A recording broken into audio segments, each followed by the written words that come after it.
Now at 5, why mask mandates are returning to some area school districts. U.S. officials are helping to beef up Ukrainian defenses as tensions escalate along the country's shared border with Russia. I'm Skylar Henry in Washington with the latest and more on the Biden administration's position. And preserving memory, tips for boosting your brain power.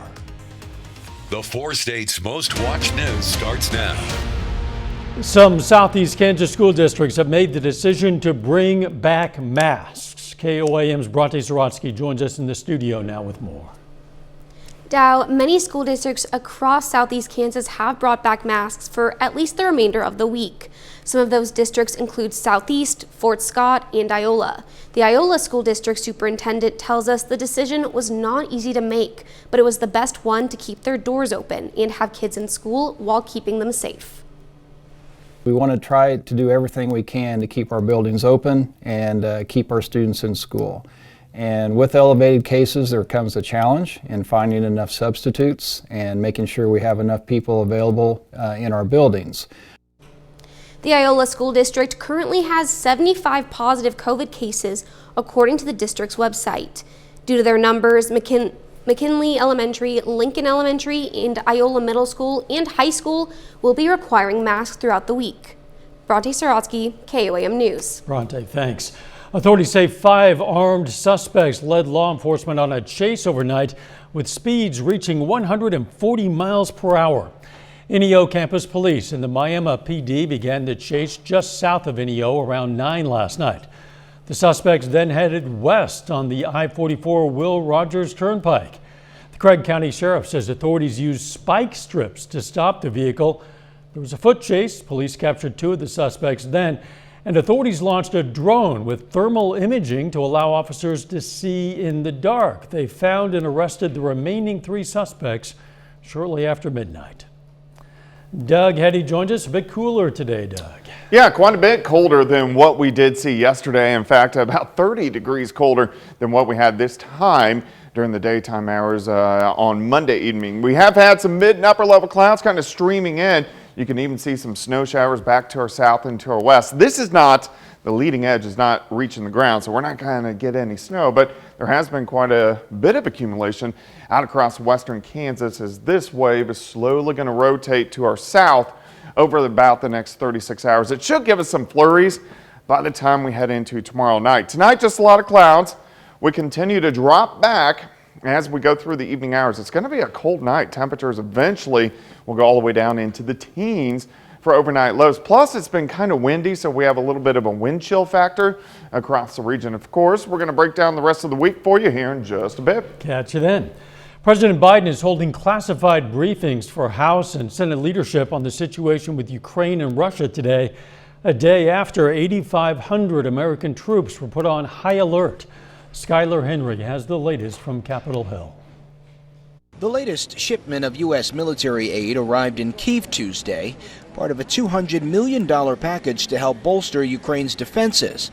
It comes as Russia releases new video of military drills near the border, raising concern of a possible invasion. I made it clear to early on to President Putin that if he were to move into Ukraine, that there'd be severe consequences, including significant economic sanctions. Top members of the Biden administration's military and diplomatic teams visited the White House Tuesday, a day after 8,500 American troops were put on high alert to deploy at short notice to NATO countries in Eastern Europe. Those forces in high alert they're part of a NATO operation, not a sole U.S. operation, and I've made it clear to President Putin that we have a sacred obligation, Article 5 obligation to our NATO allies. The Defense Department won't rule out the possibility of even more troops being put on high alert. In a rare bit of praise, the Senate's top Republican, Minority Leader Mitch McConnell, said he's encouraged by the Biden administration's approach to the situation. We're prepared to take steps before an incursion, not afterwards. In a trench along the front line in Ukraine, a picture of Russian President Vladimir Putin serves as target practice. Russia, which has 100,000 troops at the border, says it has no plans to invade, but many in Ukraine find that hard to believe. Skylar Henry, CBS News, Capitol Hill. Ukraine's leaders are trying to downplay concerns, saying an invasion by Russia does not appear to be imminent. Authorities at the Australian Open have reversed a restriction after forcing fans to take off T-shirts supporting a Chinese tennis star. The ban on the "Where is Peng Shuai" shirts caused an international uproar, with officials calling the message political and activists saying they won't be silenced. Tennis great Martina Navratilova called the ban pathetic. Peng Shuai disappeared late last year after accusing a top Chinese leader of sexual assault. Since then, she's been seen only in seemingly scripted appearances on Chinese state media. Still ahead, the ups and downs of Wall Street. Stocks are volatile again, causing some anxiety for investors. I'm Michael George with what this means for the economy and what experts say consumers need to know. And next in Health Watch, tips for boosting your brain power. Topping today's Health Watch, as the Omicron wave appears to show signs of receding in the U.S., scientists are monitoring a new version of the highly contagious strain. Little is currently known about the BA2 variant, which has been detected in Europe, Asia, and in several states in the U.S., including Arizona and Washington. Meanwhile, Pfizer has launched a new vaccine trial testing an Omicron-specific vaccine. And as COVID cases continue to disrupt the classroom, students nationwide are pushing for safer conditions. The group Students for Safe Learning is holding a walkout in Washington, D.C. this afternoon, pushing for a return to virtual learning. The American Heart Association finds men who worry more may develop heart disease, stroke, and type 2 diabetes risk factors at younger ages. The analysis followed about 1,500 men over 40 years, tracking both their health and tendencies to interpret situations as stressful. Researchers found risk factors started to rise for men who regularly feel overwhelmed beginning in their early 30s. People with dementia who see the same primary doctor over the course of a year have lower rates of health complications and fewer emergency room visits, according to a UK study. Researchers say those same patients are given fewer medicines, and their doctors are less likely to prescribe drugs that can cause problems like incontinence, drowsiness, and falls. They're also 35% less likely to develop delirium, a state of confusion commonly experienced in dementia. About 1 in 9 Americans over age 45 reports memory issues. Whether they're mild or severe, these problems can be frustrating, but there are some ways to improve your memory. Do you lose your phone often, misplace your keys, forget where you parked? If you're worried about memory loss, there's good news. Research shows there are some ways to help. First, stay away from sugar. A study from Boston University of about 4,000 people found those who consumed more sugar had lower total brain volumes and poorer memories on average. Also, try meditation. It's been shown to increase gray matter in the brain and improve short-term memory. Researchers from Vanderbilt University are studying the effect of a patch that contains pure nicotine, and the results are encouraging. We found that patients improved.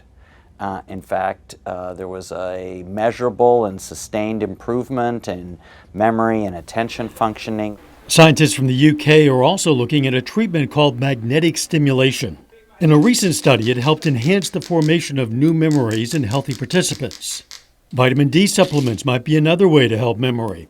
In one study, researchers found patients who had lower vitamin D levels lost their memory and cognitive ability faster than those who had normal levels. And if you want to preserve your memory, be sure to get checked out by a doctor. We like to say around here, don't forget your memory, right? So if you have your blood pressure checked, if you have your cholesterol checked, have your memory checked as well. Exercise is also a memory booster. In a study of 144 people, a single bout of 15 minutes of moderate exercise led to improved cognitive performance, including memory across all age groups. Among U.S. veterans who left service in 2016, the proportion who report good health and well-being decreased rather than increased during the following 3 years. That's according to a study from the University of Boston School of Medicine. Noteworthy were the increasing proportion of women reporting mental health concerns and the declining proportion of men reporting higher levels of community involvement. And that is a look at today's health news. A little bit later, Google may be heading to court over claims it made about user privacy. Plus another cold night for us tonight. When are we going to warm up? We're going to look at that coming up.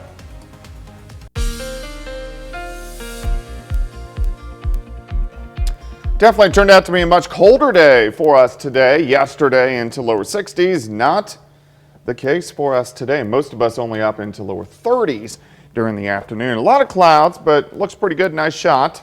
Indigo Sky Casino and Resort. Of course, Indigo is just outside of Seneca, Missouri. But our temps, they're cold. We're sitting mid-20s, upper 20s to near 30, 25 in Nevada, Neosho 29, 31 in Bella Vista, Miami sitting at 32, Pittsburgh 26, Independence at 29 degrees. And we have these northerly winds all day long at about 5 to 10 to 15 miles per hour. So it makes it feel a little bit colder than what it actually is. It gives us wind chill factors into the teens to lower 20s across the region. Nice shot. We're looking west from 7th and Rangeline. Currently sitting at 27, north winds at 10. Humidity is low. It's sitting at about 37%. Through the evening hours, we'll slide back through the 20s and eventually down into the mid-teens a little bit later on tonight. So it is going to be a cold night across the area. All right, a lot of clouds have been streaming through. You can see snow showers just to our west. Those are not reaching the ground. You have to go back out across central and western Kansas before that snow even reaches the ground. But this is a weak little wave that's going to kind of take its time, kind of spin through the Oklahoma and Texas panhandles. The main wave is way out here, so it's slowly going to eject to our south as we go through the next 24 to 36 hours. It's not going to do much for us. It'll give us some clouds, maybe a few flurries or a random light snow shower tomorrow night. All right, let's go through time. A lot of clouds sticking around tonight, mid-teens, so it's going to be a cold one. Clouds increase throughout the day, so here's about 5:30 in the afternoon. It is going to be warmer tomorrow, which is good. We'll start at 16, 35 by noon. High temp right around 40 during the afternoon. Northerly winds are going to be light at about 5 to 10. As we go through the evening hours, overnight hours, you can see a few snow showers to our south. I really think for us, just a few random flurries. Not a big deal. We drop back into the upper 20s by the time we head into Thursday morning. The clouds stick around, so a lot of clouds on Thursday during the morning hours. They'll start to break up a bit during the afternoon, but we go into the 40s. So a lot better than what we have seen through the daytime hours today. And then another weak little cold front drops in on Friday and cools us back down just a little bit. But overall, temperatures are going to start to warm back up over the next few days. All right, let's head into the weekend. Look at this. 50s return. Sunday, we're going to be near 50 once again. So the weekend setting up pretty nice. Next storm system rolls in. This is going to be mainly on Tuesday. Showers. We may even get thunderstorms next Tuesday evening. And then once we get to the colder side of this storm system, we may get a little bit of snow by the time we head into late Tuesday and Wednesday. So we'll keep our eyes on that as we head into next week. All right, 40 tomorrow, 47 Thursday, 43 on Friday, 50s return by the time we head into the weekend, near 60 by next Tuesday. That'll be nice to see. Yeah, not too bad. Big turnaround. Yeah. Thanks, Doug. Over the last century, snowpack has decreased by about 20% in the western U.S., so the ski industry is relying more and more on snowmaking machines. One organization representing hundreds of ski resorts says about 87% of its members now have snowmaking capabilities. Even with snowmaking filling in the gaps, experts say Colorado's ski industry might not be viable beyond 2050 with current warming trends. Coming up, the latest on the wild swings on Wall Street. First, though, we honor a local veteran. Patrick Lemieux has served in Bosnia, Afghanistan, and Iraq with the U.S. Army. The liberal Missouri native received a number of medals, including a Bronze Star. Major Patrick Lemieux, a four-state hero. Topping today's Consumer Watch 3 weeks into the new year, and traders say they've seen more volatility in 2022 than ever before. Stocks took another wild swing today as investors weighed mixed earnings, market stressors, and the outcome of a two-day Federal Reserve meeting. Michael George reports from Wall Street.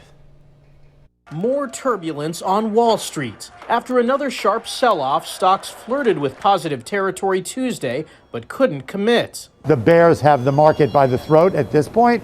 Trader Peter Tuchman says concerns over rate hikes, rising inflation, supply chain issues, and Russian aggression are all playing a part in this volatility. Markets actually can adapt to virtually anything. But when everything's lumped on in like a real murky soup, then you have anxiety. For the past 18 months, the markets have benefited from federal stimulus and favorable central bank policies. But analysts say the days of easy money are over, and interest rates could be going up sooner rather than later. Federal Reserve does not want to be in the business of providing further assistance to the economy. What it really wants to do is begin to try to grapple with inflation. Wall Street is watching and waiting for the Federal Reserve to announce its policy changes on Wednesday. Traders say the more information the Fed provides, the better. Even if they do things that we have some sense they may do, I'm not sure how the market will respond to it. Analysts advise the average investor to keep a cool head and a long-term focus. In the long term, these market dips will be only a memory and hopefully just a short one. Rate hikes could come as soon as March.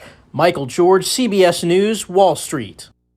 We're going to have today's closing stock numbers in just a bit. Google may be heading to court over claims it made about user privacy. The attorneys general for 3 states and the District of Columbia alleged the tech giant lied about how much location data it was collecting. The lawsuits claim Google used misleading settings to trick people into handing over data and information. A spokesperson for Google denied the allegations in the lawsuits. Giving low-income families unconditional cash payments helps increase brain activity in babies, it seems. It's according to a new study from the Proceedings of the National Academies of Sciences. Researchers say children's experiences change as the family's economic situation improves, and their brain activity adapts to those experiences with increased cognitive skills. A co-author of the study says the results speak to how anti-poverty policies translate to investments in children.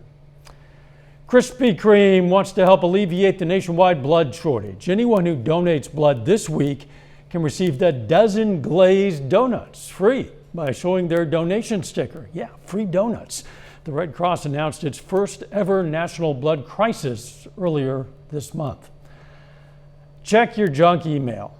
Boy, this woman's glad she did. This Michigan woman cleaning out her spam folder discovered something she really didn't want to delete, a message saying that she won $3 million playing the lottery. Laura Spears matched 5 numbers in the Mega Millions drawing on New Year's Eve. Spears says she has since added the Michigan Lottery into her approved sender list. Good idea. Final check of the forecast next.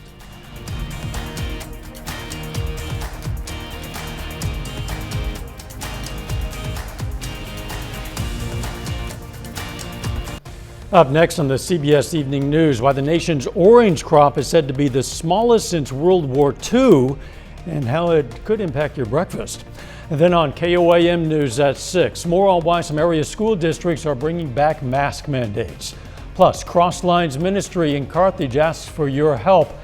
And officials in Missouri say they're receiving an increasing number of calls about leftover military ordnance. Yeah, shells, things like that. Stay with us. CBS Evening News and then KOAM News at 6. Early visitors to the main press center at the Beijing Winter Olympics are getting ice cream served by robots. Machines contain the robots that turn out plain vanilla with options to add toppings like Oreo cookies or chocolate chips, different flavored sauces. But a warning sign that the machines might spoil some of the fun. It cautions people that eating ice cream in cold weather might cause people to suffer from stomach aches and diarrhea. 2 things I have never seen at an ice cream shop in the U.S., robots and a warning sign like that. It is true. I mean, ice cream's good, so I'm sure most people are going to take the chances. I enjoy ice cream year-round. Yeah, I do too. I've never had a problem. Nope, me neither. So, phooey on the robots and their warnings, huh? Yeah, you can make your own ice cream outside tonight. Yeah, temperatures down into the mid-teens, but at least we get above freezing the next couple days. 40 tomorrow, 47 on Thursday, back down to 41 on Friday, but overall, not too bad. Not enough snow to make ice cream. Yeah. Thanks for joining us. CBS Evening News is next. See you back here at 6. Let's make it a great evening.